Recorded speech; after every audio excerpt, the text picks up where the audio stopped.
Hello, everyone. This is Independent Conservative. Thank you all for joining me. So, as you all know, the young man, Daniel Penny, I believe his name is, who's a veteran Marine, has been acquitted of allegedly choking out the young black man on the train, I think about a year or so ago. He has been found not guilty on all fronts. And needless to say, a lot of black people, I would say, particularly in that area, are really upset about it. Okay, they are really upset about it. And Black Lives Matter, of course, they're coming out and they're yipping and yapping and they have something to say about it as well. So let's get right into this article. Yeah, it's crazy, but I'm gonna explain to you why I think this whole thing is crazy on the part of Black Lives Matter, because I don't like them anyway. But let me just get into this, okay? Let me get into this article. An activist delivered a threatening message after a New York City juror found Marine veteran Daniel Penny not guilty of criminally negligent homicide in the chokehold death of Jordan Neely, calling for, quote, black vigilantes to step up and, quote, do the same, presumably to white people who, he said, quote, jump up, choke, and kill black people because they are, quote, loud, which is one of the most ludicrous things that I've ever heard. I mean, that's absolutely ridiculous. That is absolutely crazy to make such a statement about white people. These people are so radical and so angry and so bitter, they'll say anything. Let's go on. Let's go on, man.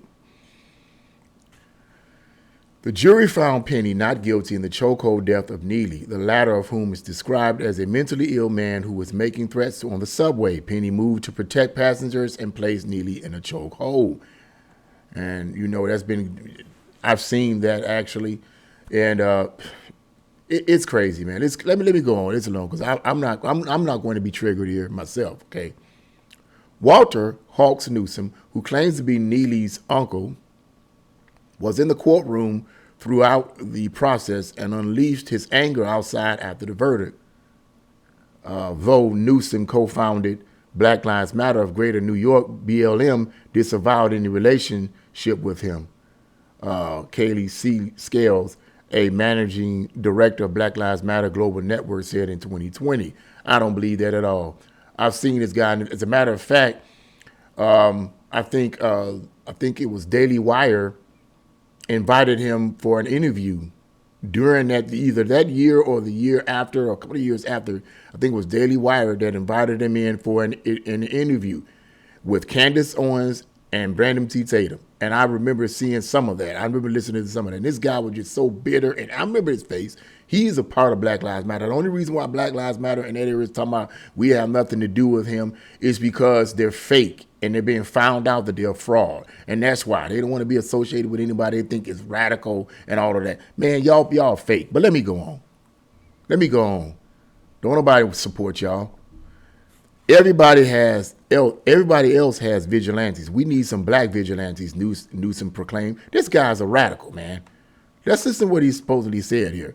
Quote, people want to jump up and choke us and kill us for being loud. How about we do the same when they attempt to oppress us, he said. I'm tired. Oh, my goodness.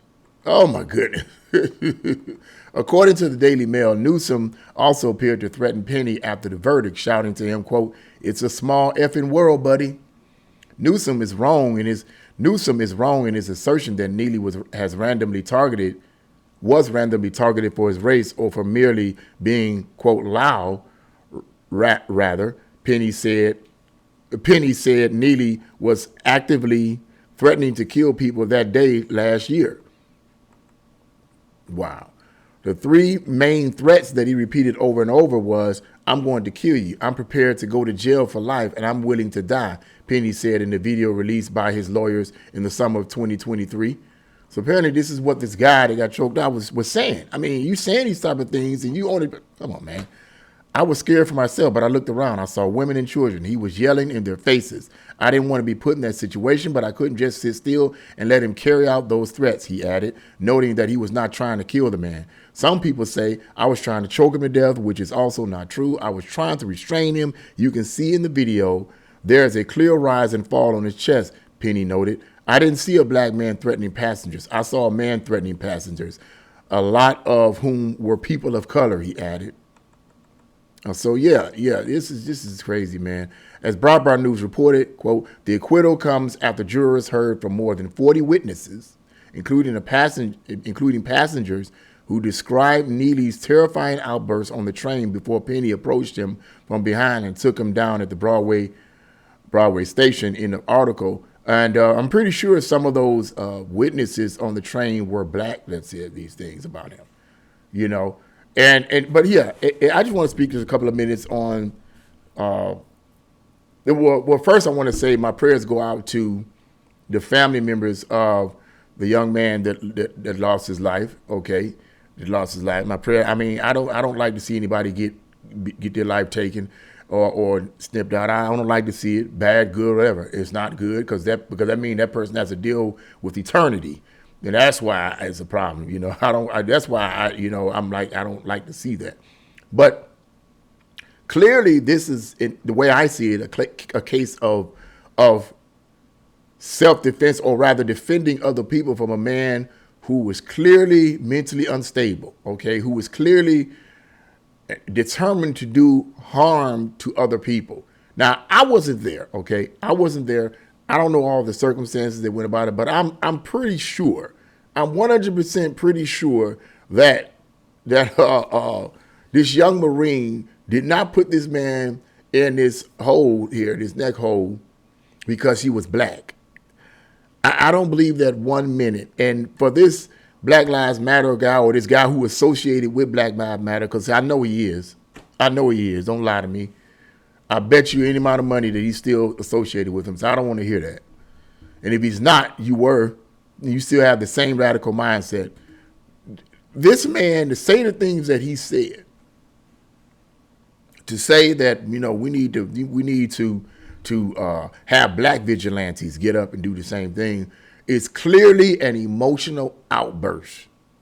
Clearly an emotional outburst at other people. Now I'm hoping and praying to God that there aren't any black people out there saying, yeah, we need to rise up and start doing the same thing with other black people. And if a white person tries to do this, we should need to rise up and start choke holding them. And I have this funny feeling that we're going to start seeing T-shirts being sold online or whatever with a chokehold or whatever, and people are going to be buying them, walking around with these T-shirts, black vigilante T-shirts. I mean, it's probably going to happen that way. It's probably. I hope not. I hope not, because we're entering into a purported different era with Trump. So hopefully this kind of nonsense will be suppressed. Okay, this kind of nonsense will be suppressed, unlike it was in 2020. Hopefully it will be suppressed this particular round. But yeah, this man here, not Neely, you know, I mean, he did what he felt like he had to do in such a situation. But the other guy, the Black Lives Matter representative, which he was and still is, in my opinion, I can't prove it, but my gut feeling is he still is. Yeah, that was an emotional outburst.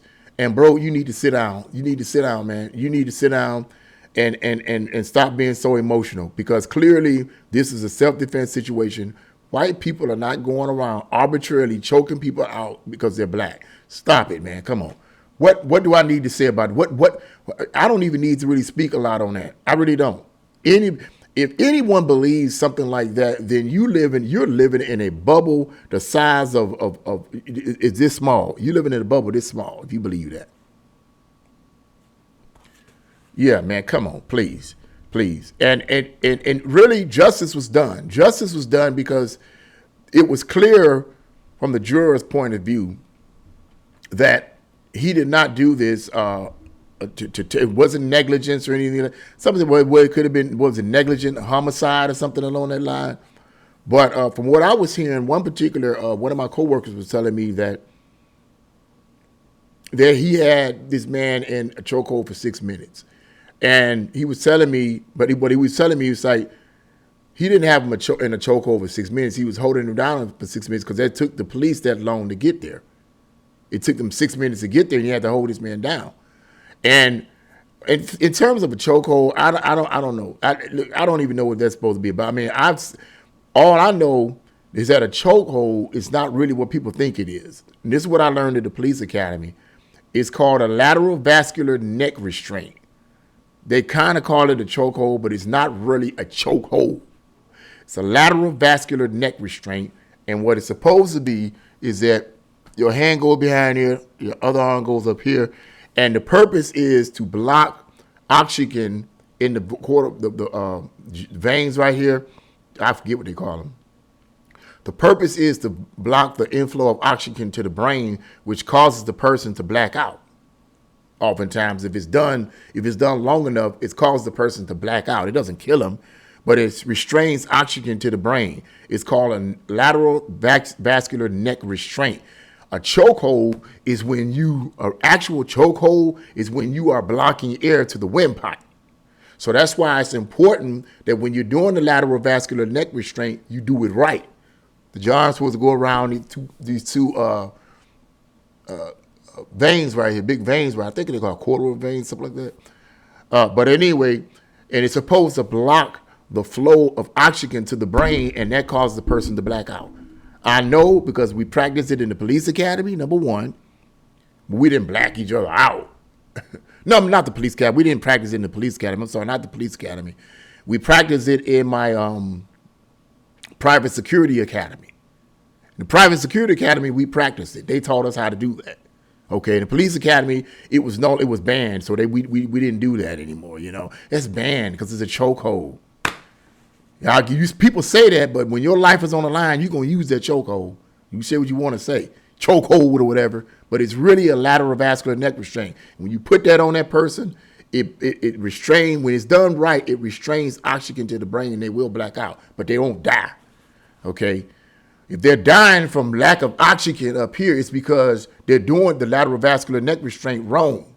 Then it's a chokehold in that sense of the word, because you're blocking air from the windpipe. You're choking them out. That's not the way to do it. I know it because I learned it in the private security academy. We did it on each other, and we didn't black out, but we could feel a lack of oxygen. We could feel it, you know. And also, someone did that to me years ago when I was in my preteen years, when I was about 12, 13, 14 years old. One of my friends, I won't say friends, but one of my neighbors tried it on me. He said, let me try this on you. He tried it on me because his big brother taught him how to do it, because his big brother was into martial arts and everything. He was a big fan of Bruce Lee and all this kind of stuff. He wanted to be like Bruce Lee, whatever. And he put that on me, and I blacked out. Boom. And I woke up thinking I was on the beach. That's what I thought. I thought I was on the beach. I'm like, man, where am I? You know, but and it's crazy, yeah. So that's what that was. It makes you black out. It doesn't choke you out. It's called the lateral vascular neck restraint. Now, they may have changed the name now, but that's what it was called back when I went to the private security academy, okay, which was back in, I think, 2003, I think. They went on that line. But yeah. And then I went to the police academy in 2005. But yeah, but at any rate, whatever caused this man to die, I don't know fully what caused him to die. I don't know what the prosecutor said. He choked him out and killed him. I don't know. But whatever the case may be, he was found not guilty on all these charges. And the jury said he was not guilty. So now it's a problem for a lot of black people in that area. Now they're upset, they're mad, and this guy's calling for us to, for black vigilantes to rise up and do the same thing. I hope black people in that area is not that stupid to say, yeah, we need to start doing the same thing. And let me end the video on this. You know what message this sends to a lot of white people? And I hate to say this, but this sends, in an indirect way, this sends a real bad message to a lot of white people. And the message is this: if you see a black person, male or female, acting crazy, threatening people, threatening to do bodily harm to people, and you see that they're going to actually do bodily harm to people, other people, whether these other people are white or black, don't do anything. You do something to them to try to stop it, and you end up hurting that person, no matter how justified you are, you're going to be deemed a racist. You're going to be deemed a racist. This is how stupid these people are. See, I can't hold back my tongue. These people are stupid, angry, bitter people. They are. And I have no love for them other than the love of God, in the sense that Jesus died for them and they need to give their life to Christ. But other than that, I have no love for them on a general sense in terms of their philosophy. I don't hate them, but I sure hate what they represent, because what they represent is a misguided delusion that is hurting a lot of people. That's what I have to say about that. I do not like this kind of stuff. It's keeping our country divided because people are so blind to the whole bigger picture. But anyway, that's what I think about it. What do you guys think? Leave a comment in the comment section below. Like, share, and subscribe to my channel. God bless you all. See you again.